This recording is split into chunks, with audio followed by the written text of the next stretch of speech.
नहीं लेकिन पर देश के लोगों को तो अगर लगेगा या दिल्ली के लोगों को लगा कि भाजपा ही ठीक है तो भाजपा को लोगों ने चुन लिया। पलायन से बिना मत प्रतिशत के कितना वोट पड़ा, ये आए बिना एग्जिट पोल हो जाना, ये बहुत सारी चीजें हुई है। जब तक इस देश में ईवीएम से चुनाव होगा, आप माफ करिएगा, हो सकता है कि मेरी बातों पर कई लोगों को बुरा भी लगे, निष्पक्षता नहीं आएगी। झारखंड में तो जेब में सत्ता में तो थी ना सत्ता में, नहीं आया। लेकिन तो दिल्ली में भी तो सत्ता में थी। केंद्र शासित प्रदेश है, सारा प्रसत्र किसके हाथ में, आपको मालूम है कि नहीं? दिल्ली चुनाव के जो नतीजे सामने आ रहे हैं उस पर राजद का क्या स्टैंड है, बात करेंगे आरजेडी के मुख्य प्रवक्ता शक्ति सिंह यादव से। जो नतीजे सामने दिख रहे हैं, जो रुझान आ रही है, तो इस बार तो आम आदमी पार्टी है नहीं, बीजेपी एकदम सत्ता में वापस आ गई है। देश के लोगों का जो मियाज होगा वही तो मियाज होगा सबका। देश ने अगर ठान लिया है कि इस देश को रसातल में ले जाना है तो कौन रोकेगा? भारतीय जनता पार्टी लोकतंत्र और संविधान दोनों के लिए खतरा है, आम और आवाम के लिए भी खतरा है। ये बात तो हमारे कहने से, आपके कहने से नहीं होगा, ये तो जनता तय करेगी। जनता को अगर लग रहा है उस हिसाब से परिणाम उस दिशा में दे दिया। प्रारंभिक नतीजे आए हैं भाजपा के पक्ष में।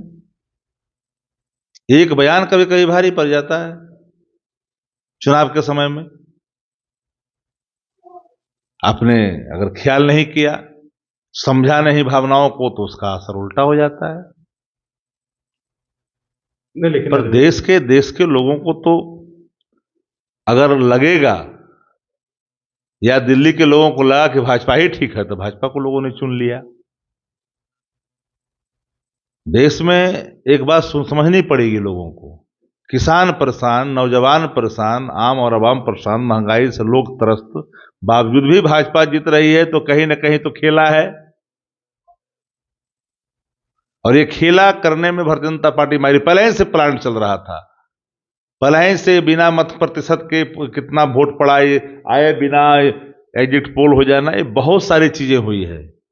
जब तक इस देश में ईवीएम से चुनाव होगा, आप माफ करिएगा, हो सकता है कि मेरी बातों पर कई लोगों को बुरा भी लगे, निष्पक्षता नहीं आएगी खुल करके सामने। क्योंकि कई ऐसे दल हैं जो मेरी बात हो सकता है उनको बुरा लगे, कोई सवाल टिप्पणी करें वो, लेकिन विकसित राष्ट्र छोड़ दिया ईवीएम को। ईवीएम शंका के घेरे में है, मैं तो खुले तौर पर कह रहा हूं।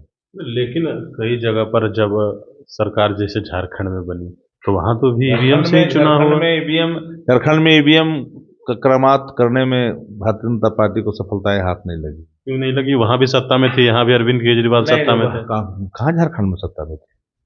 झारखंड में तो जेब में सत्ता में तो थी ना सत्ता में, नहीं आया। लेकिन तो दिल्ली में भी तो सत्ता में थी। केंद्र शासित प्रदेश है, सारा प्रसत्र किसके हाथ में, आपको मालूम है कि नहीं? महाराष्ट्र में शासन किसका था? मध्य प्रदेश में शासन किसका था?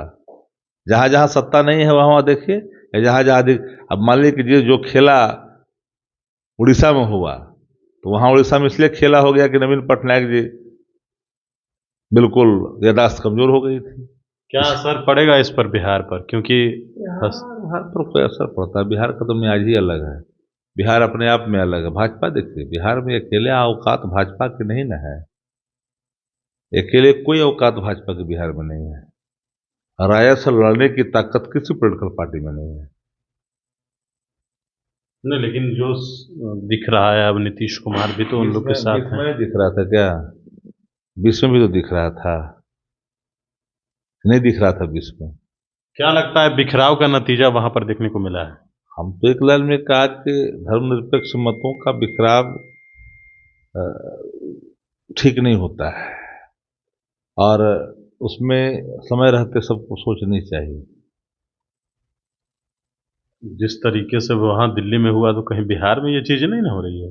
बिहार में तेजस्वी यादव जी मजबूती के साथ लड़ रहा है। हम लोग सिर्फ सत्ता में आने के लिए नहीं लड़ते हैं, हम लोकतंत्र संविधान के लिए काम करते हैं। कई लोग ये कह रहे हैं कि कांग्रेस जो है वो आप लोग को आंख दिखा रही है राहुल गांधी कौन के। आंख दिखाएगा, कौन आंख नहीं दिखाएगा, तो समय आने पर पता चलेगा जी। आंख दिखाना क्या होता है?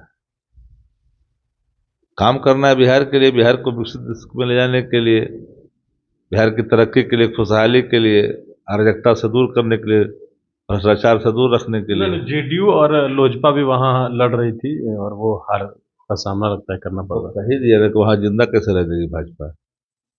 दोनों बातें आप ही बोल रहे हैं, समझ जाइए।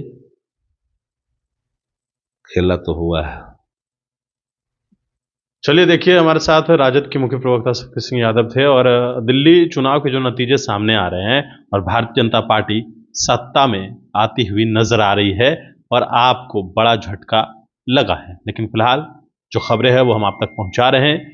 बिहार में इसका क्या असर पड़ेगा वो भी देखना होगा, क्योंकि बिहार से दो पार्टियां वहां चुनाव लड़ रही थी एनडीए में, और वो नीतीश कुमार और चिराग पासवान दोनों को हार का सामना करना पड़ा है।